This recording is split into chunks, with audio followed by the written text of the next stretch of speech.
to the program. This is Our Healthy Homes, ourhealthyhomes.com. That's a big website everybody likes to go to. ourhealthyhomes.com, 651-775-9194, the Healthy Home Hotline. We discover and study the 4 pillars of a healthy home. We talk about the structure, we talk about the ecosystem, we talk about your physical body, and we talk about your emotional and spiritual well-being. The 4 pillars of a healthy home, they got to be in place or the roof comes a-tumbling down. And like I always like to say, it's young living or assisted living. You can make your home a healthy home, and it all starts with you. And it begins right now with the lovely and talented Sheila. So what do you got cooking, Sheila girl? So I want to talk on the website. Go to the website, ourhealthyhomes.com. Click on the events tab. You'll see all the things that are coming up. What's your favorite thing that's coming up? What's your favorite thing to do? That's coming up. I would say the one on Monday the 17th, which is the small steps that make big changes. So I think that's something that we really don't give enough credit to, which is a super good lead-in to the post that I made the other day. You guys all know if you've been listening, pickleball injury, what was a year and a half ago, whatever. And so I put on 10 pounds. Well, that's 3 sizes for me because I'm only 5'1", not like 6'6" for our guest today. How tall are you? 6'4". Okay, so I was close. And so 10 pounds is 3 sizes for me. I put on 10 pounds too. It's sympathy weight. Yeah. Okay. And thank you, though, for that. And it's like the pregnancy weight. Yeah, exactly. Okay, I got you. So the other day, your memories comes up on your phone, and I was like, oh, I was livid. I was like livid at this picture. Mm-hmm. And just go to my Facebook, Sheila Hittner, find it. It's what a difference 7 months can make, because that's how long I've been on Balance and Burn.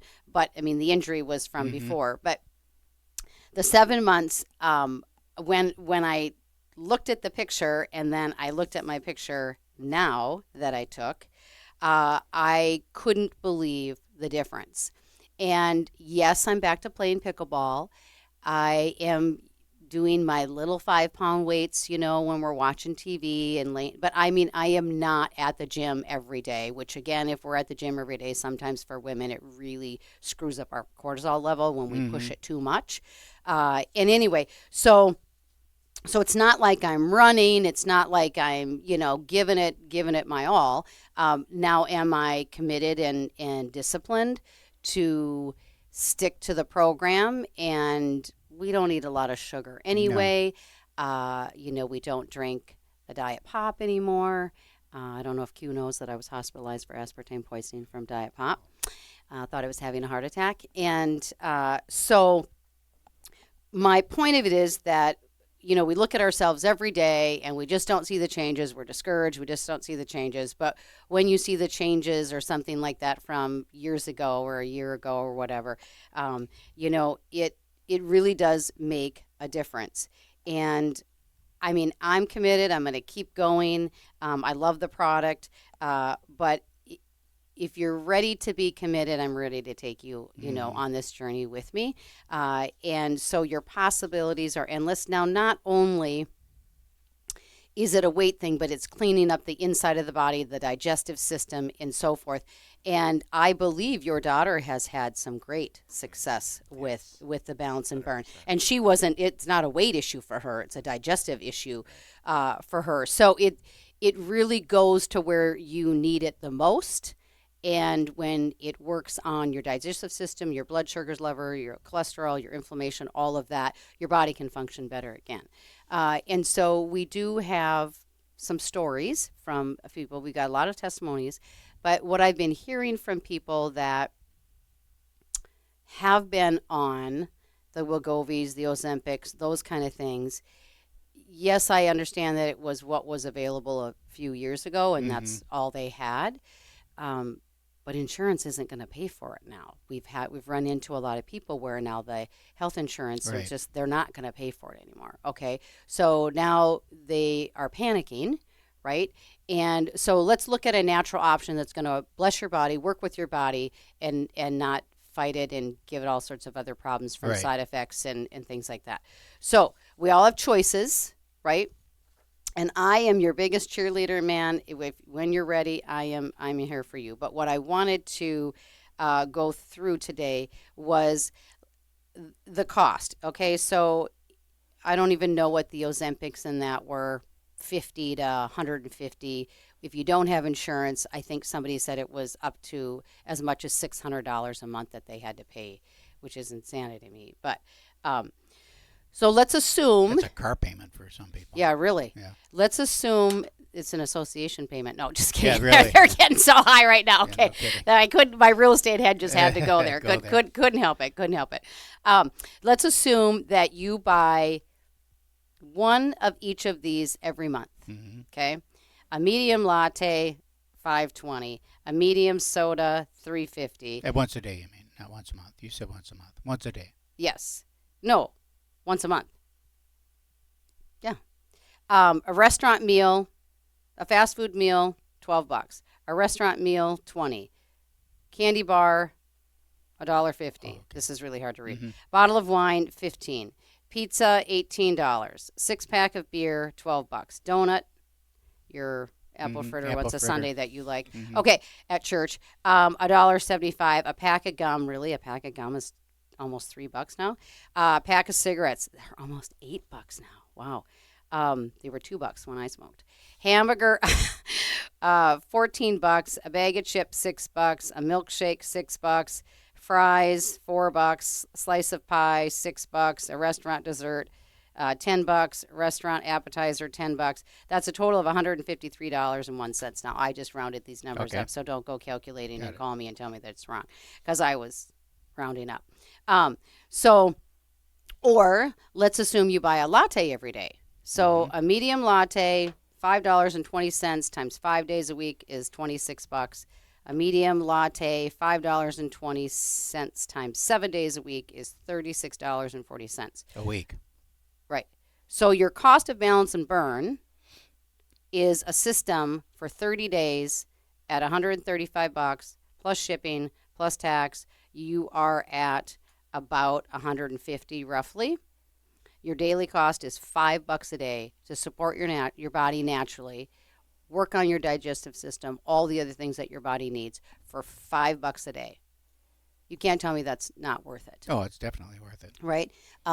It's kind of like when I do one of my other favorite classes to do is our Thieves Workshop. Mm-hmm. So we have all these natural cleaning products, laundry detergent, household cleaner, kitchen and bath scrub, dish soap, all these things. And so it's so concentrated that you need to learn how to dilute it or you're going to waste it, right? Mm-hmm. So in this workshop, I give everybody a book and they actually calculate out what the cost of that is once you learn how to dilute it. So like that Thieves Cleaner is $24. You get 28 bottles out of it. It's 85 cents, and when we come to like the foaming hand soap, because I feel like everybody uses foaming hand soap, okay? So when you calculate out diluting the foaming hand soap, it's $5.09. Okay. So again, I ask you, is $5.09 worth it to save your family, your body from all the fragrance, all the synthetic chemicals, all of that's in all of the products that you're buying? And I'm going to tell you, if you go and look through your house and you look and see if you have the word fragrance. I always say that's the bad F word. If you have anything with the word fragrance on it, it's harming your body, because FDA only regulates that's what companies put on the bottle to save them from their recipe.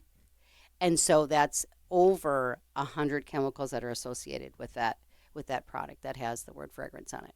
So I'm here to help you. Baby steps, it can be done.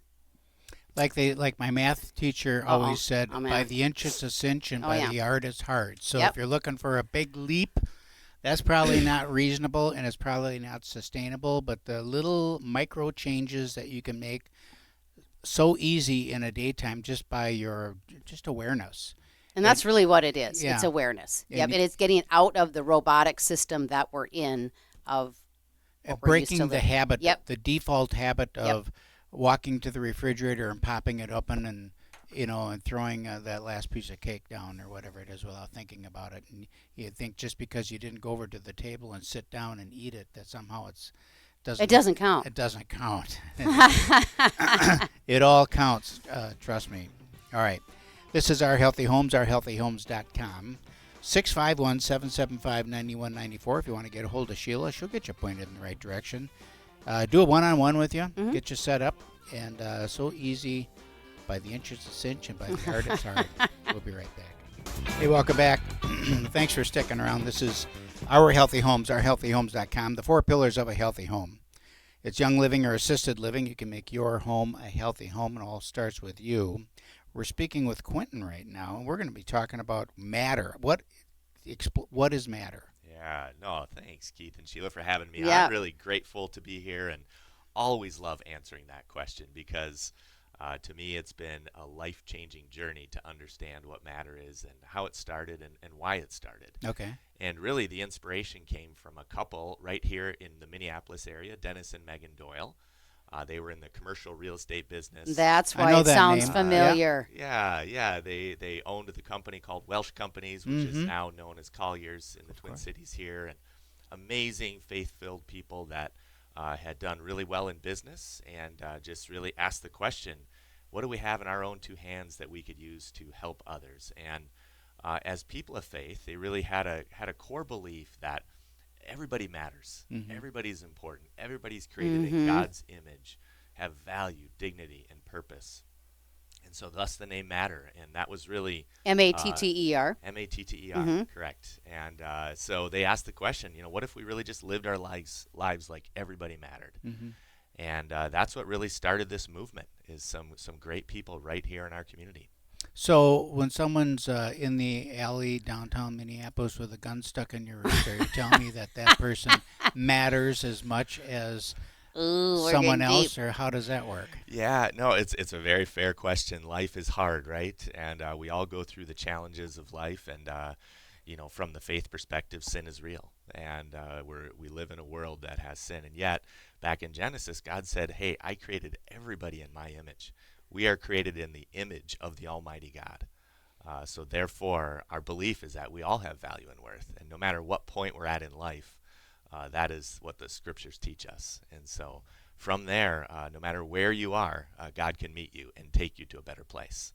So you can get out of that. Yes. Yes. Yes. Anybody can.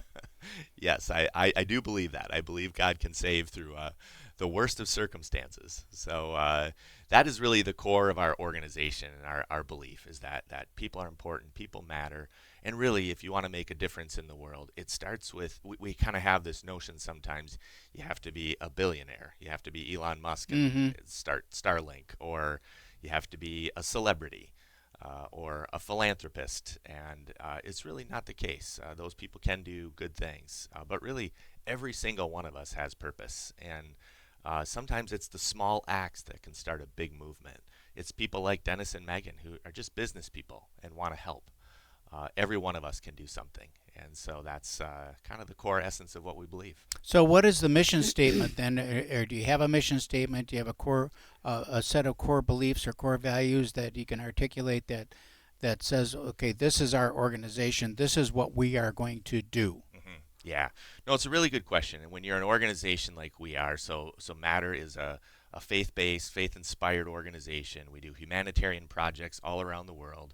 For the last 25 years, we've worked in over 70 countries. We've worked on pretty much everything imaginable as it comes to human development. Have you worked on anything, like locally or in the States, or is it always some really other good country? question, and we get that question a lot, and we kind of say as long as it's on planet Earth, we can probably find a way to work with good people to do some good work. And so we do work here in the Twin Cities. That's where everything started. Mostly what we do here is a program that we call the Matterbox program. We work with corporations, typically churches, families, groups that want to come together to pack meals for kids in our community. So we work with everybody from Boys and Girls Clubs to the Tony Sane Foundation, after-school programs, and volunteers from corporations will come together. We'll bring all the supplies together to pack these snack kits for kids. They'll have a fun time doing that. It's a team-building experience for them.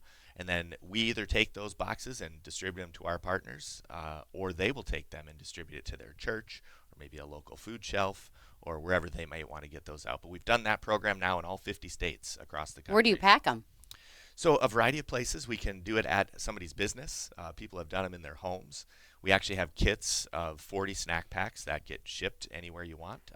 Kind of like the shoebox thing? Exactly. Yeah, Okay. kind of like the Samaritan's Purse and Yeah, the Christmas yeah. shoebox. Correct. Yeah, similar to that. And we kind of have a particular focus on companies. That's kind of, we're working with a lot of corporate groups, all the big corporations here in town, Target and all the others. They come to us and say, hey, we have a group of interns that they want to do a team building event, and could you guys put that together for us? So we do that. If you've ever done locally here in our community too, another great organization, Feed My Starving Yep. Children, Packs Meals, is similar thinking to that, where you bring people together for a great experience to help others. So to answer your question, Sheila, yes, we do work here in the Twin Cities. And Keith, back to your question, we do work around the world, primarily on the other projects that we do. Over the 25 years, we've kind of leaned into a focus in, I would say, in general health, and that is in hospitals, providing hospital equipment and supplies. As we all know, we live in a medically rich community here in the Twin Cities, home to the Mayo Clinic and other great medical institutions. So we take in donations of medical supplies and equipment, and we distribute that around the world. We also work in agriculture. We have an incredible, it just makes me think, Sheila, we haven't really talked about this much, but there's a plant that we're working with. It's called the chaya plant, not chia, Okay. but chaya. It's spelled Chaya. It's indigenous to Mexico, but we've now been propagating it throughout mostly Zimbabwe, but in Africa. And we weren't the first ones to do this, but it is an incredible, it is one of the most nutritious plants in the world. It's one of the plants that has the highest protein content in the world. Is it a bean or a fruit? It's like a tree. Okay. Yeah, it's like a small tree, like a bush, Okay. that grows up, and so you eat the leaves. So Okay. you boil the leaves. You can eat them. They've been doing this in Mexico for generations. There's all kinds of health benefits at our website. You can find all kinds of information about it. But we're really kind of bullish on this plant. It's a newer plant to the kind of general public. And so we're working in Zimbabwe to have women's cooperative groups grow this and then distribute it to the community. So you boil the leaves, and is it like a tea, or do you eat the leaves then Yeah, too, or both. Okay. So they do take the water from the boiling and they'll make a tea out of it, All right. or they can use the leaves for tea. Is it a bitter tea, or is it? I don't want to say it's like the tastiest thing you've Yeah. ever had. It's Well, is anything at- Four right. teaspoons of sugar makes it go down. No. yeah, that's not what we're exactly, doing. That's- Exactly. A little lemon helps maybe, Yeah. but no. So it does. A lot of people would liken it to like spinach. Okay. So it's not a real bitter taste. Yeah. It's mild, but it's a leafy green. Okay. But what we've been doing is these women's cooperatives come together, and they've formed a processing center. And so they'll take the leaves, they'll dry them, and then they'll grind them into a powder and put them into capsules or sell the powder in bags that you can put in smoothies. So I use it every day, Okay. and it's just an incredible plant, and we're really excited. So about what's it. the point? I'm interested in this now, so I'm going to dwell on it for a minute. So what's the point of the, like, when you dry it? Is it air dried or mechanically dried, or how is Yeah. it dried? Because you lose some nutritional value in Correct? the drying process. Correct. You do. Yep. So what does that look like as opposed to fresh? And then, do you ship fresh, or do they ship fresh? Is it available in grocery stores, or how is Yeah. it distributed? Not yet. Periodically on Amazon, somebody will put some capsules on Yeah. there that you can take. You never They're- know what's in it. Might be. I know. I'm so leery of Ground- Amazon. ground It's like, soybeans. because once somebody gets up on a Exactly. trend, right? Yeah. Then they Yeah. then they do it, and you never know what it's filled with, right? Yeah. That's Right. the whole sourcing of like the Young Living is they own their own farms, they have the partner farms all over the world. I mean, it's the sourcing is huge. But yeah, somebody gets on a train and then they create it and it's on Amazon and they Yeah. never know what you're getting, right? Exactly. And so in Zimbabwe, right now we have not started exporting to the U.S., but in Zimbabwe, it's just pure chaya that we dry. So the reason we dry it or boil it is because it does have a natural toxin in it. Oh, So what's amazing about this plant, like all plants do. like all plants, Yeah. and so it's drought tolerant. So it grows in just very arid climates, and a lot of places in the world where there's poverty it's lack of water Yeah, is a big right, issue. right. So to be able to grow something that can continue to grow without a significant water source is a huge value add. And so you're able to plant this at homes. People can dry it. When you do that, the toxin leaves. You do lose a little of the nutritional value, but we've actually brought some over here. We've had groups at General Mills and others test it to just understand what is the diminishing effect of the nutrients from drying. Is it a plant that can be grown like in a northern climate, or is it strictly a southern climate? It likes sun. We Okay. have some at our office here at Matter in St. Louis Park, and we keep them inside during the winter, and they stay alive, but Okay. they don't like it. They don't like it. But they're fine here in the summer. Yeah. So if you had a greenhouse effect here, but in the southern part of the U.S., again, they're indigenous to Mexico, so it loves that kind of climate. Okay. Yep. But in a lot of the places we work in Africa, I mean, that is the climate. And so it does really well there. And the toxin actually is a natural bug repellent. Mm-hmm. So the bugs stay away from it. Of course. We did learn in Zimbabwe, a place where there's a lot of wildlife. The elephants love it. All the wildlife there loves to eat it. Okay. And, we're actually doing a very fascinating study right now with chickens. And so we've discovered that if you put this chaya into chicken feed, actually they'll just eat the raw leaves, that often we're finding egg production increases, the mortality rates go down. It's just an amazing plant. So Interesting. Okay. And We're we'll into talk that. more about that when we come back. That's Our Healthy Well, you Home. do want to get to OurHealthyHomes.com, 651-775-9194. We'll be right back. Hey, welcome back. Thanks for sticking around. We're here in studio speaking with Quenton about the organization named Matter, M-A-T-T-E-R. It's an NGO. that's correct. Okay. Yep. So non-government organizations, so you partner with government. And is that where the bulk of the funding comes from, or how's that Yeah, work? so actually we don't really have partnerships with governments. All right. Some funding agencies, it's largely private donors Okay. that we work with. So How do you that's where how, most of how our does funding that work comes from. then? You say, what is your fundraising activities, or how do you drive the organization? The work that you're doing globally is expensive, so lots of funding needed, required in order to do the work, and more work is out there. How do you raise money? Yeah, no, it's a great question. So maybe I could answer that in two ways. Okay. We came up with kind of an innovative approach to funding our organization and what I'll call our operating costs. So largely the building that we're in and our staff. And that was really born out of COVID. It was one of the blessings for us out of COVID. We were deemed an essential organization because we had food delivery. And so we had been taking in donations of medical supplies and equipment for years. And we would find homes for them around the world and other partners in the U.S. that worked on surgical procedures and things like that. But there was always some of the supplies that we didn't know what we could do with them. And our Like? partners couldn't use them. A lot of surgical supplies. Okay. So in places in Africa where they just don't have the capacity Yeah. to To do these use it. high-end surgeries. Right. So we found there's a secondary market for it. And so we really went to our attorneys and just went to the IRS and said, hey, how does a thrift store model work, such as a Goodwill?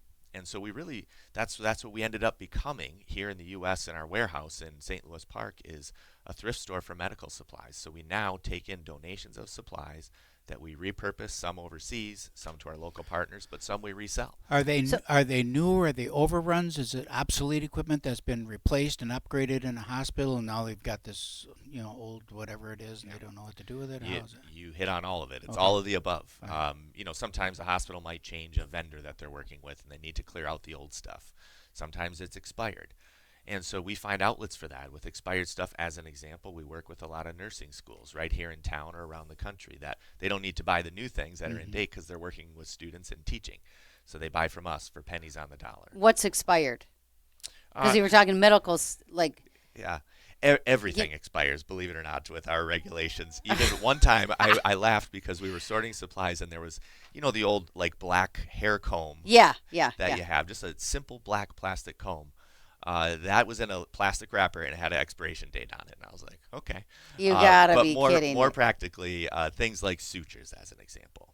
So sutures Oh, do because have of an like the expiration glue, Right, the adhesive is less. But the Okay. regulations on human use versus animal use, for example, or even outside of the U.S., the regulations are different.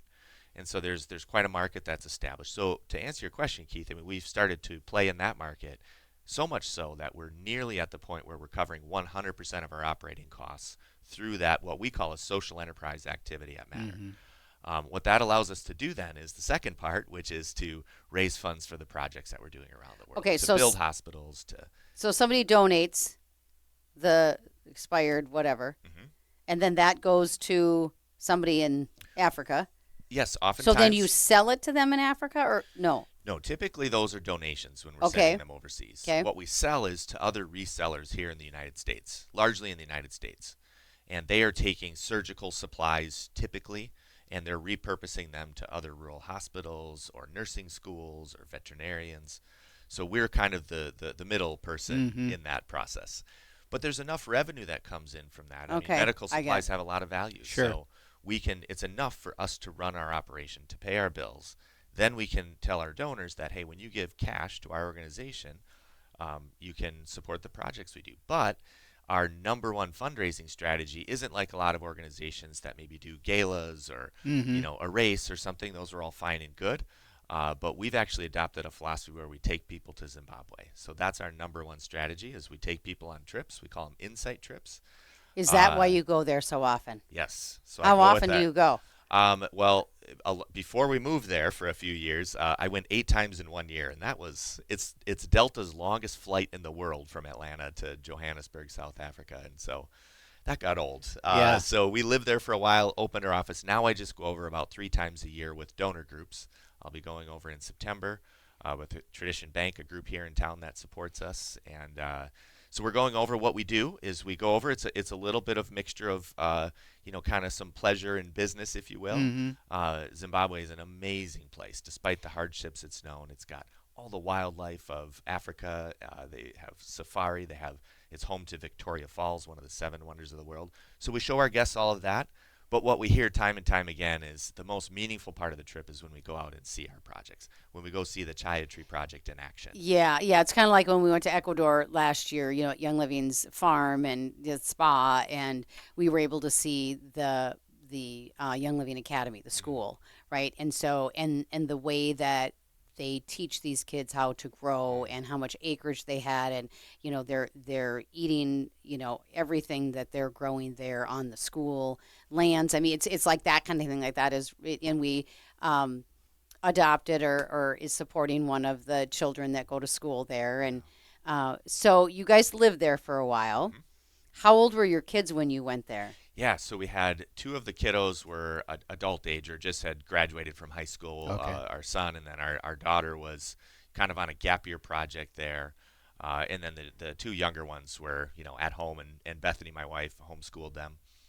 In Zimbabwe. In Zimbabwe, yeah. So we lived there for 4 years, and it was an incredible experience. And one stayed. And yeah, so we didn't see that coming. That one of our girls, our oldest, Eagan, she ended up falling in love with a Zimbabwean boy and got married last August. And I just spoke with her this morning. They're doing incredibly well. And Gosh, we're that's so got to happy be for hard to have them that far away. yeah, it is. We're proud of her thanks to FaceTime and other great Oh, technologies. sure. Yeah. We can Sure. stay in touch, but Yeah. it's nothing like giving her a real hug. Right, exactly.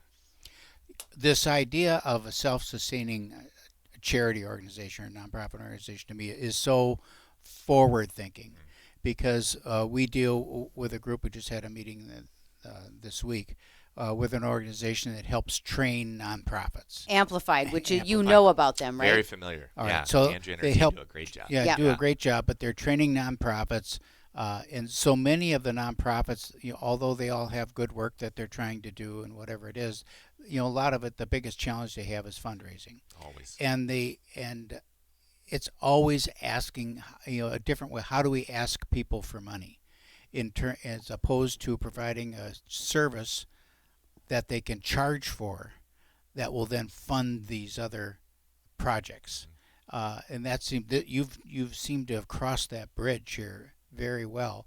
Are you taking all of the medical supplies in your warehouse, or do you drop ship? Or if you've got a hospital in Georgia that has the stuff, are you shipping it back to Minnesota and then shipping it out somewhere, or do you just say, no, we got something hanging in Georgia, we can ship it up to upstate New York to this little community. Well, Keith, it sounds like you've been in our meetings that matter in our conference room.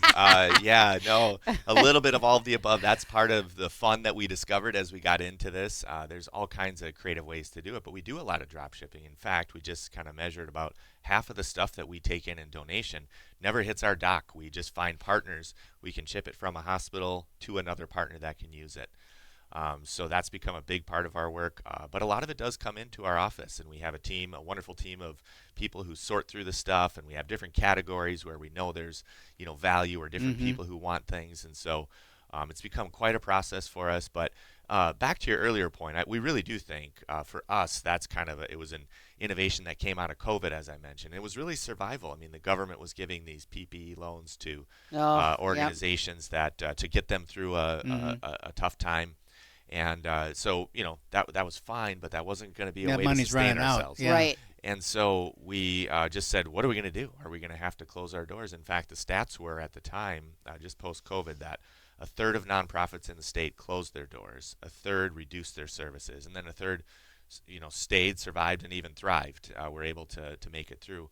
Thankfully, we were in that third that made it through because of this. And so, yeah, I get asked a lot of times. I've been doing this nonprofit work 25 years now, started out in church work and lived overseas. And people say, are you going to write a book about your journey or any part of it or fundraising? And I said, well, if I would do anything, it would be to document this idea, because I think for nonprofits in the future, this is going to be critical, because it's just so hard to compete for the funding. If you have government funding, that dries up based on who's in office.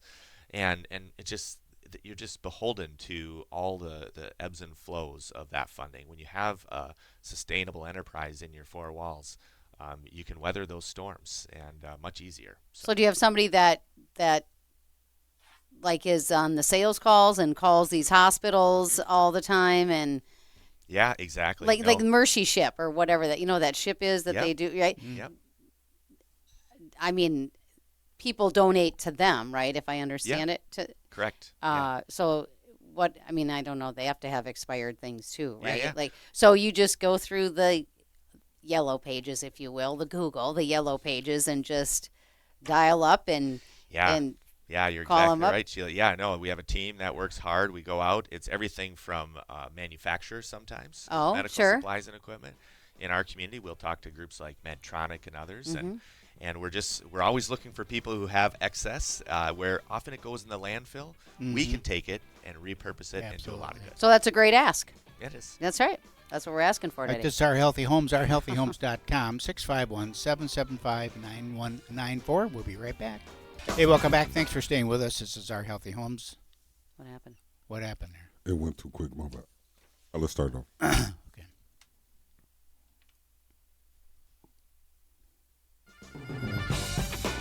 Hey, welcome back. Thanks for sticking around. This is Our Healthy Homes, ourhealthyhomes.com. 651-775-9194, the Healthy Home Hotline. We're here with Quenton, the CEO of Matter. Website matter.ngo, is that right? That's correct. Okay. I got a question, two questions. First of all, used equipment. So you're taking in used equipment, or you acquire medical equipment? Yep, mostly medical equipment, yeah. Okay, so that's going to be repurposed somewhere. How do you know that it works? I mean, do you have to come in, take it somewhere and have it serviced or whatever it is, so you know that when you ship it to Africa, first of all, you want to ship them something that's in working order, number one. Number two, what about installation there then? Do you send a team over there to set it up for them, to train on how to use it, or how does that all take place? No, again, Keith, it's all those questions are the things that we're sorting out every day. And, a lot of what we send are basic things. What we say is kind of like beds and furniture. Okay. So when you're sending those, we have a team in our warehouse that tests everything, makes sure the beds are working properly, Okay. all the feet are on the furniture, etc. Not MRI machines. We have done that, Okay. but in that case, we do need to get biomeds involved and Sure. work with third-party groups that can test to make sure things are good. And then, often that high imaging technology in a place like Zimbabwe, I mean, for a while, the hospital that my family went to, we didn't even have an X-ray machine there. So it isn't a lot of that high-end stuff is not stuff we typically deal in. We have, and in those cases, it's very high touch. You have to have people installing, make sure they have the right people who can service and keep it working properly. It is not easy. Healthcare in Africa, healthcare in America is hard, but healthcare in Africa is really hard. Yeah, or in other countries. Yeah. So it's a big challenge that we deal with. Why Africa? Yeah, so I get asked that too a lot, and it's my answer is like we're just looking for really good people to work with, people that share our values, our vision, the same ethos that we have. That hey, people matter, and we just want to have that as our core value. And so we find that there's a lot of people who are well-intended, good-hearted people that want to do well, but they maybe don't have the resources or the capacity. They just have a willing heart. But then there's others who are typically what we find business people, and that's what we found in Zimbabwe. A businessman who was visiting here, doing a marketing trip. He wanted to do some good back home. We met, and we started to put together a plan. And so he just really convinced us that he's a guy who can get things done. And we're about results. When our donors contribute, they want their dollars to go to work to change people's lives. Mm-hmm. And so we need to have a partner on the ground that we can rely on, count on, trust in, and develop a long-term relationship. So for the last 10 years, we've been working with one of my dearest friends, Blessing. He actually officiated my daughter's wedding in Zimbabwe. Oh, yeah? And he leads our trips. That's his business. He does safari trips, but he's also our on-the-ground partner who's helped us develop all this work. So to answer your question, it's really about partnerships. That's how we decide where we're going to go. So Zimbabwe, we vested in probably the most heavy. But we're willing to go anywhere where we can find good partners where there's good alignment. There's a lot of groups that are, and it's always Africa. It's like, my goodness, isn't there anywhere else? Anyone ever do anything in South America or Central America or something like that? Because you always hear about Africa or some Caribbean island that that people are pouring money into. So what about South America? What about other places in the world other than Africa? Yeah, no, and we've worked in a lot of those countries. You take Haiti as an example. We've worked in Haiti a lot. Right now, Haiti's, but Empty arguably, money pit. arguably in their worst state ever. Yeah. Why Yes. is that? Why Billions is of dollars poured into Haiti, and that? they're now no better trillions. off. Now trillions. They're arguably worse off. Yeah. And I don't think any country per capita has received more aid, particularly from the United States, and yet they're worse. So Yep. so why is that? I mean, what is the issue there? Mm-hmm. And so it doesn't directly answer your question about where we go, but it is really that partnership model. It's finding the right people to work It does answer the question Yeah. because Haiti would not. My impression is Haiti is just trillions get sent there, 10 cents gets used. The 99% of it gets stolen or misused because the ethos isn't there. Where you've chosen to work in places that have shared values and they're more efficient in using and utilizing the services. It's not stolen. It's actually used and applied as opposed to sending it somewhere that sounds good. We're gonna send. We have a nonprofit that's gonna help Haiti along with 1,000 other ones. And nothing ever happens. When you're well said, yeah. when you're thinking now as CEO and you're looking forward to the next 5 years, what are you seeing for your organization unfold over the a 5-year plan? I mean, let's face it, 5-year plan is like Nothing. a pipe dream. What do you plan? Do you plan on 6 months, 9 months, a year, or what is your outlook? Yeah, no, great question. I'll piggyback that on to what we just said. I mean, what I would say is, we've developed kind of what we call a theory of transformation, and it goes back to the Haiti story. I mean, should we just forget about Haiti? It's just hopeless and useless to work there? No, there's people there that still do matter, and so we think Haiti is a possible place we could work. But we have a theory that when we say people matter and we believe in the God-given value and worth of every individual, we want to invest in those people and unlock their gifts and abilities. And so we really believe in empowerment, economic development. I spent much of my career, for over 10 years, working for an organization called Hope International, a faith-based microfinance group. And our tagline was to invest in the dreams of the poor. And so really valuing the individual and saying, hey, work is a spiritual act. And, getting people to use their God-given skills and abilities to improve their families. I'll never forget one time I was in Congo with Hope, and I went up to a house to meet this family, and the woman came out, and she said, I don't want you to sponsor my kids. Mm. And I said, okay, we're just here to have a conversation. And she said, I want to take care of my kids. And that I'll never forget, because it's a powerful reminder that we all want the dignity of taking care of our Mhm. Right. situation. And so, where do I see the next 5 years going? It's doing more of that. So, we've started an investment fund in Zimbabwe where we invest in small businesses to create jobs, because we know that while a church, a school, a hospital, they're all really important parts of a community. If people don't have jobs, life is really hard. Yeah. Mhm. So, if we can unlock their God-given skills and abilities and create jobs, we think we can really improve communities. So what you're doing is you're backing that up and say I agree with you and I support that. You're going to take care of your kids, but I'm going to take care of you. In that we're going to help you build a small business or a livelihood so that you can provide for your children. 100%, yes. And it's, for us, it's about empowering this woman in this case to say, hey, we want to unlock the potential that you have. We see it. Mm-hmm. And so we have some training programs that we do, values-based business training that we do with people, and then we provide the funding for them to start a small business. And then the ongoing training to make sure that business succeeds. It's What kind if- of like the Young Living partner farms that, we have the partner farms in whatever country, and we take and what can the wives of the partner farms, what's their talent, what can they do, what can they make? We get every once in a while we get the the special, here's the trivets that they made, here's the jewelry that they made. So it's, it's the same mindset in helping.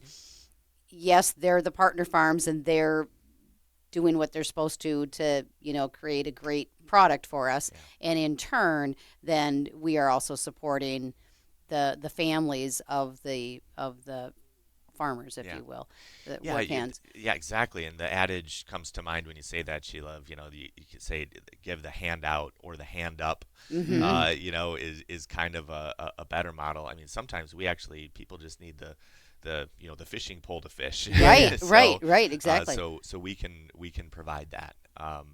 And I think we kind of added on to that analogy too to say there's the handout we've seen in Haiti doesn't really work. The hand up is a better model, but we've kind of gone to the next level to say we actually want to create handshake relationships where we can do Yes. business Yep. together as Mhm. peers, Yep. and we value the worth that you have. Mhm.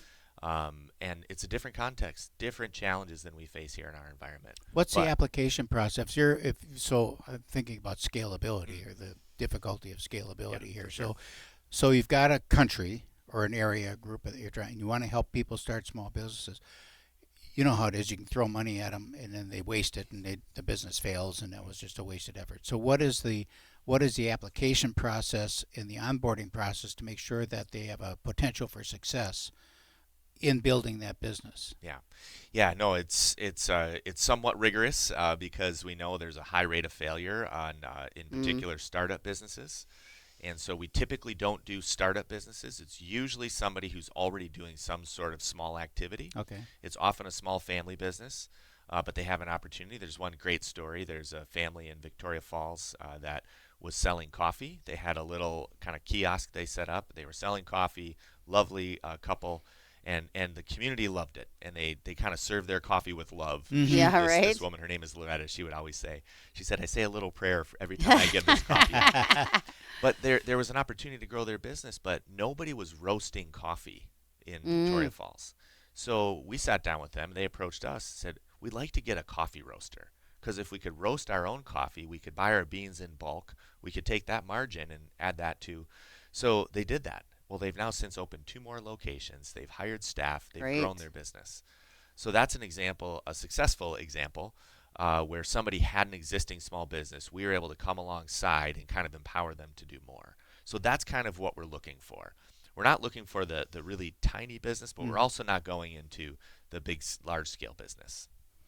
All right. So what's the takeaway here that you want listeners to sleep and dream about tonight? Yeah, no, well, I think I go back to our you matter belief. I mean, I think nobody is insignificant. Nobody is too small to do something significant in the world. Sometimes you just have to act. So that idea that's been in your head that you're like, I don't know if that'll work. I don't know if anybody will Oh, care. my Just go intervention. for it. Just go for it. And take a step. And here's what we've learned over the years is you never know who's listening. Right. Yeah. You know, And if you don't ask, you know the answer. and if you don't ask, you know the answer. Yes. This is Our Healthy Homes, ourhealthyhomes.com. The 4 pillars of a healthy home is young living or assisted living, and you can make your home a healthy home. So get started right now. See you next week.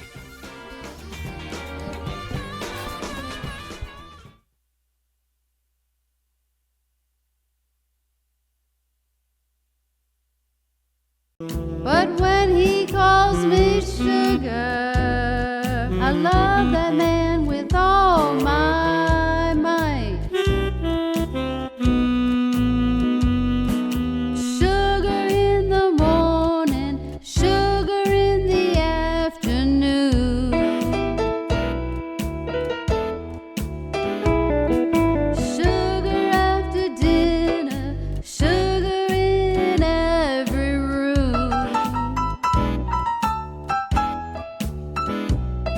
He says I'm sweet as I can be.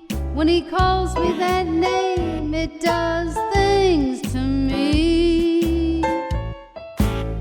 I tell him, honey, you can't